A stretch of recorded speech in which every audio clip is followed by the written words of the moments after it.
I would like to talk about how to work on acting from home. Part 1, reading. Do you want to know what you can do from home to work on your acting craft? Well, what started out as one video has turned into a series because I started to think about ideas and they just kept coming in. The truth is, there are so many things that you can do from home to improve your acting craft. In this video, I will outline 4 different categories of what actors should read and why. Stick around to the end of the video for an avalanche of some of my favorite books that I have on my shelf. So when you ask the question, what can I do at home to work on my acting? One of the first things that comes to mind is read. There are so many different things out there. It's hard to know where to begin, where you're not just splitting your attention into so many different directions, but you're actually following a process for yourself. So I'm going to talk about how I found my way into different reading material and how it impacted me personally. And a lot of these books and resources I still have on my shelf and I still refer to this day. The first category that I recommend every actor get involved in reading is acting books. Now, there are a lot of different acting books out there. I think it's easy to get overwhelmed with where to start. I myself started with the classics. Konstantin Stanislavski is always one of the best places to start. But as I think about it, I remember being in high school. I had already done a bunch of plays. I came across a book called Respect for Acting by Uta Hagen. It was on somebody's coffee table, and I picked it up. And everything that she was talking about just jumped off the page. And I felt like I understood all of the concepts that she was talking about, and they made sense to me and they resonated with me. A good acting book is something that you can go back to over and over and over again, and you'll always get something new out of it. Now, I want to stress the importance of not getting stuck looking at acting books that are just about one technique. There are many techniques out there, and as you're getting started and as you're gathering information about different processes, it's important to expose yourself to all of the things that are available so that you can make your own decision about what resonates with you and follow your curiosity. The great thing about some of these resources is that the author many times will put something in the book. There'll be something in the book outlining different things, different exercises that you can do at home by yourself that can sharpen your skills and open your eyes to different aspects of the craft. To me, that was really exciting. And it even starts with Uta Hagen's book, Respect for Acting. There are many exercises that she outlines in that book that you can do from home.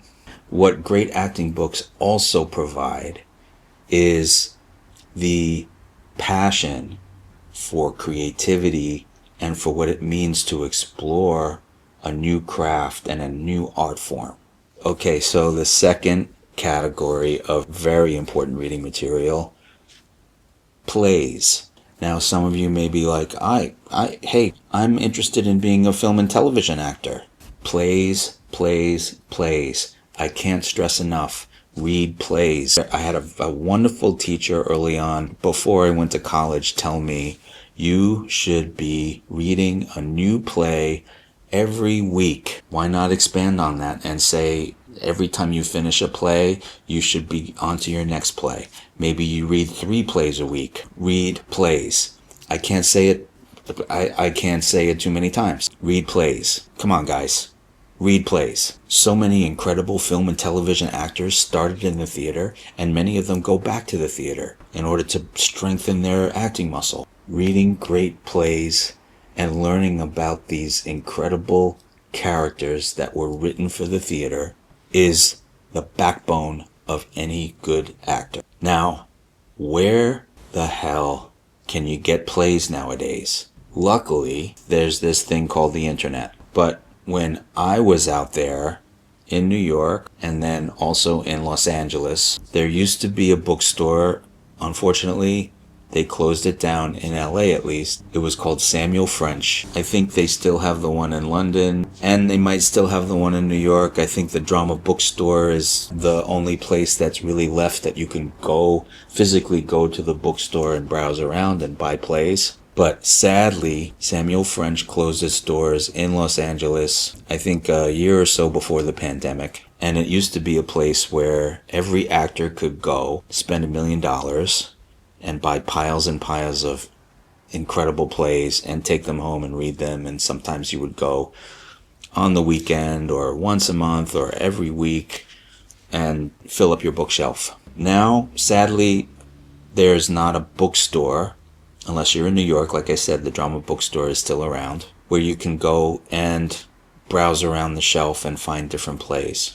You can go to a regular bookstore, but nowadays regular bookstores are hard to come by too. So luckily, after Samuel French closed its bookstores down, their plays are available online through a website.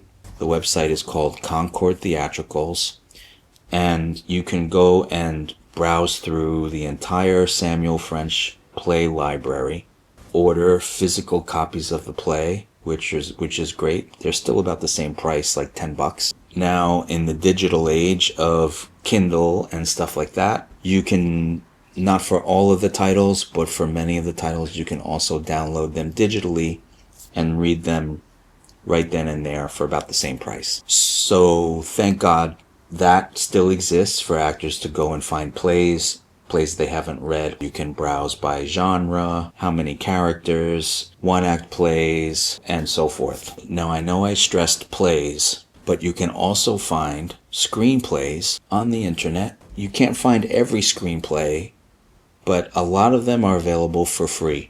Okay, the third category. Read books about art.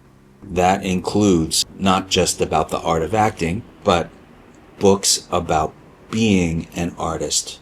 There are many wonderful books written by artists, writers, painters, filmmakers, artists from all walks of life that can inspire us. Just because a certain book is written by a writer or a painter doesn't mean that it won't apply to us as actors. This category also includes memoirs, biographies, autobiographies, books written about inspiration and the creative process.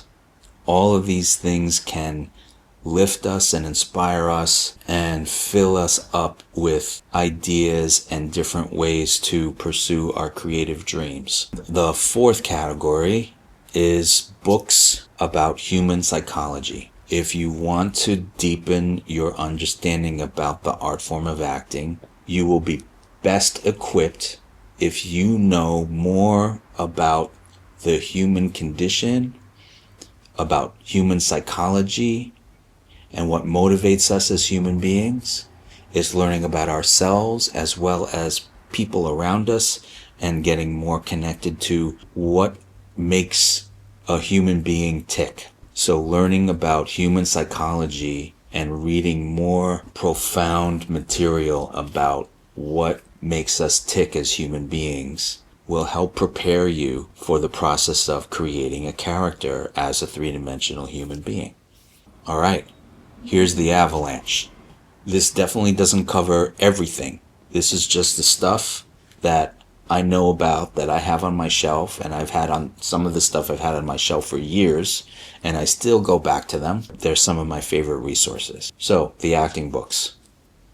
Uta Hagen's Respect for Acting. Konstantin Stanislavski's An Actor Prepares. Sanford Meisner on Acting. Richard Boleslavsky, The First 6 Lessons. Susan Batson's Truth. Larry Moss, The Intent to Live. Stella Adler, The Art of Acting. Hold on a second. Ivana Chubbuck, The Power of the Actor. Lee Strasberg, A Dream of Passion.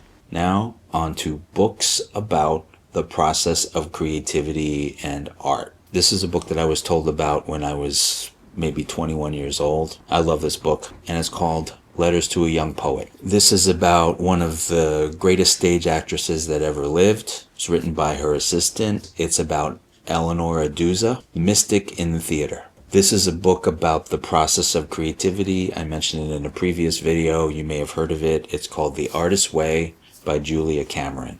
This is a creativity workbook that helps all artists unblock their creativity. This is not an acting book. It's a book by a painter. This is actually a book that was mentioned by David Lynch, the great director, who sadly passed away recently. It doesn't matter if you're not a painter. It's about living the life of an artist. It's also about approaching work, the creativity of painting. It's called The Art Spirit by Robert Henry. What else?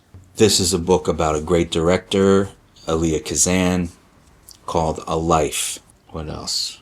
Now moving back to the category of human psychology, one of my favorites, and it's been recommended by one of my mentors, Susan Batson. This is a book on human psychology. It's a little book, 200-page book. The book is called The Drama of the Gifted Child by Alice Miller.